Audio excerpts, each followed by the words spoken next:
Alfredo del Valle, espía, político, apostador y traficante de armas y avionetas, haría estallar un avión para cobrar un millonario seguro.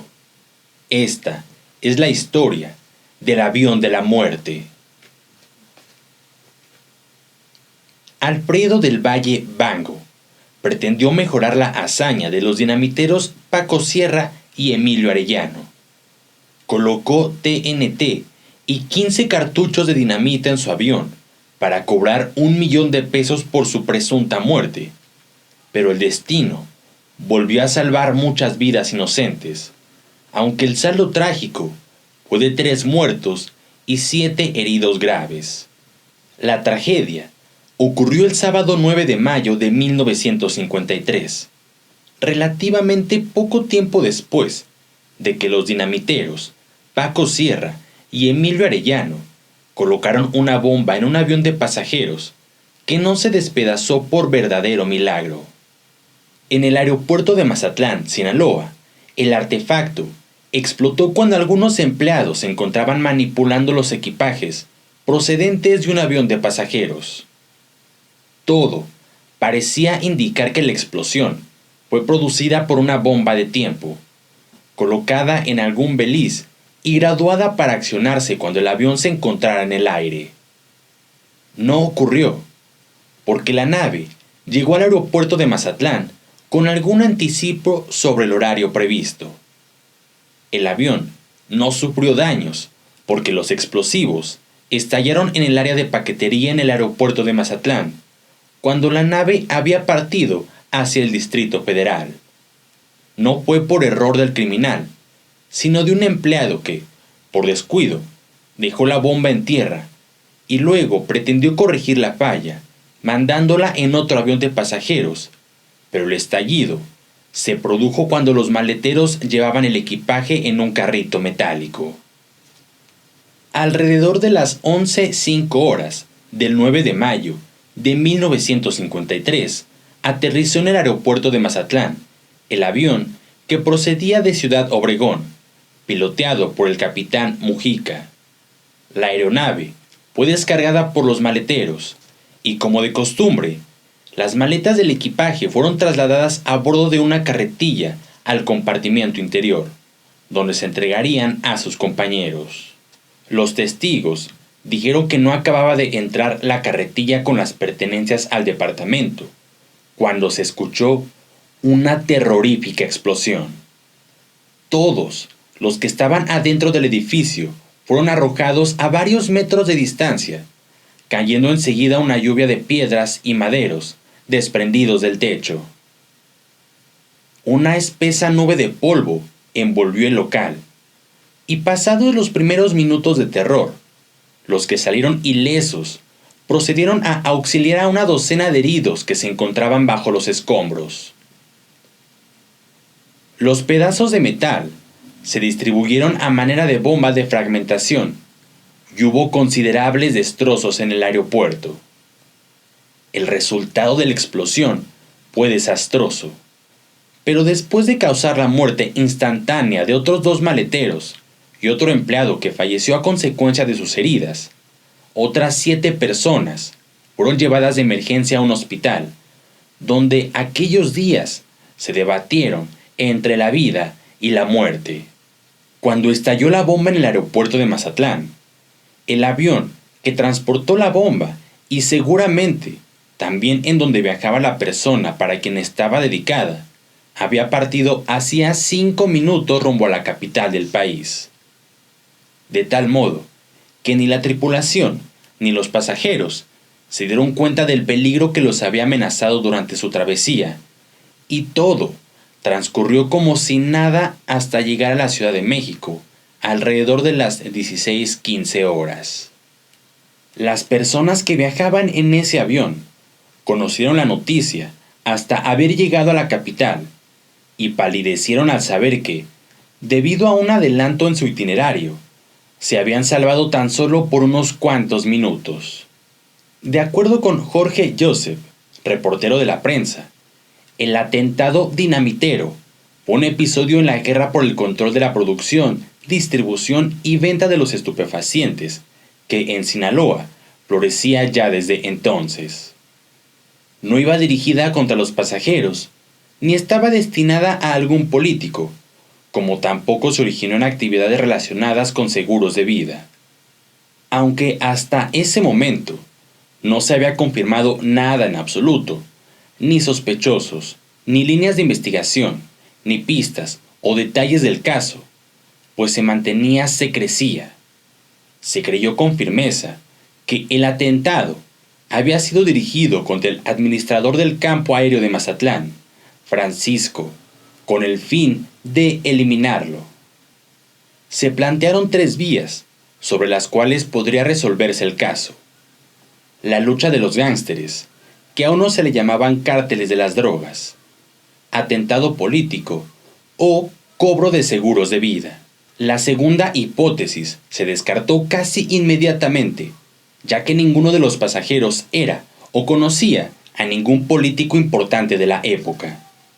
La tercera hipótesis, respecto a la réplica perfeccionada del atentado de Arellano y Paco Sierra, también parecía deleznable. Solo quedaba en pie la primera opción, y se debía fundamentalmente a que Francisco, comandante del aeropuerto, dilapidaba en Mazatlán cantidades exorbitantes de dinero en fiestas. Decían que cerraba por su cuenta cabarets y cubría el gasto de las fiestas varias veces al mes, lo cual era de llamar la atención, ya que su salario como funcionario no le redituaba lo necesario para darse una vida de excesos. Y como punto fundamental a considerar, estaba el hecho de que el envío de estupefacientes para su distribución en los mercados nacional y extranjero se hacía a través de la aviación, y quien controlara la logística en los aeropuertos forzosamente tendría que ganar mucho dinero. Para el 13 de mayo ya habían avanzado con celeridad las investigaciones, por lo que las hipótesis antes planteadas quedaban descartadas. Unas, mientras que solo una era clave. Con base en el seguimiento de Benjamín Vargas, reportero de la prensa, había 2 sospechosos detenidos, y la policía enfocaba además sus investigaciones hacia las pandillas de traficantes de drogas. Pero lo que realmente trascendió fue el hecho de que los investigadores simplemente siguieron el hilo de los acontecimientos y respondió cuestionamientos sencillos. Finalmente, el 14 de mayo, la investigación dio un giro sensacional cuando la Policía Judicial Federal detuvo al señor José Alfredo del Valle, quien figuraba en la lista de pasajeros que viajaron en el avión. El enviado especial del Diario de las Mayorías escribió desde Culiacán, Sinaloa, que como resultado de las investigaciones que llevaron a cabo los agentes de la Procuraduría, todo indicaba que el responsable de querer hacer estallar el avión no era otro, sino Alfredo del Valle. Resultó que dicho individuo hizo un viaje de Culiacán a La Paz en el avión que pensaba volar con la bomba de tiempo cuando se encontrara atravesando el Golfo de Cortés. Se sospechó de dicho sujeto porque al llegar a La Paz se encerró en un cuarto del Hotel Perla durante 3 días, al cabo de los cuales salió para comprar una soga. Luego se dirigió a un sitio solitario donde pretendió ahorcarse. Amarró la soga a un árbol y luego se la cruzó en torno al cuello para dejarse caer pesadamente, con ánimos de estrangularse. Pero la soga se rompió y así fallaron sus trágicos propósitos. Moribundo, fue recogido por las autoridades, quienes lo internaron en el Hospital Civil de Salvatierra. En este establecimiento se quiso suicidar 2 veces más. Primero, se apoderó de un cuchillo de cocina y con él quiso degollarse. Luego pretendió arrojarse de la azotea. Del Valle le dijo a los agentes federales que lo interrogaron que había atentado contra su existencia por una decepción amorosa. pero se ahondaron los interrogatorios en prevención de que mintiera para crear una hábil coartada y así evitar el castigo de la justicia. Tras el conocimiento de la implicación de Alfredo del Valle, las hipótesis encausadas hacia los ángulos de tráfico de drogas, rencillas personales entre hombres de negocios, etc., cayeron, y la policía se pudo concentrar exclusivamente sobre la persona de José Alfredo del Valle. Alfredo se hacía llamar del Valle Burgo, aunque en los documentos del seguro de vida anotó Alfredo del Valle Pango. Quizá era su nombre original, intercambiable por sus riesgosas actividades de fullero, vendedor de armas a revolucionarios centro y sudamericanos, dueño de un avión con el que traficaba diversas mercancías y propietario de un barco que chocó al atravesarse en el camino de un guardacostas de la Armada de México y fue hundido, por lo que reclamaba una indemnización de 40,000 pesos. Alfredo del Valle perdió el control de sus deudas, pero como mucha gente en problemas parecidos, no se daba por vencido y pagaba con promesas, mañana, sin falta y otras cosas por el estilo. Por fin, no pudo más y engañó a un general de nombre Hermenegildo Carrillo Aguirre, quien le prestó 10,000 pesos a cambio de un automóvil en caso de no poder pagar. Con los billetes, compró ropa nueva, anotó cuidadosamente su nombre en las facturas y colocó los documentos en una maleta. Luego, con un mayor del ejército, consiguió explosivos e instrucciones precisas para elaborar barrendos utilizables en una mina de oro de su propiedad. La mina de oro solo existía en su imaginación, pero el militar le entregó 15 cartuchos de dinamita, que hurtó durante unas prácticas en el campo militar número 1, y algo de TNT. Faltaba lo mejor del plan: comprar una póliza de accidente personal en viaje, en una compañía de seguros acreditada, además de conseguir una persona que pudiera ser tomada por él en el momento de la inspección en el lugar de los hechos.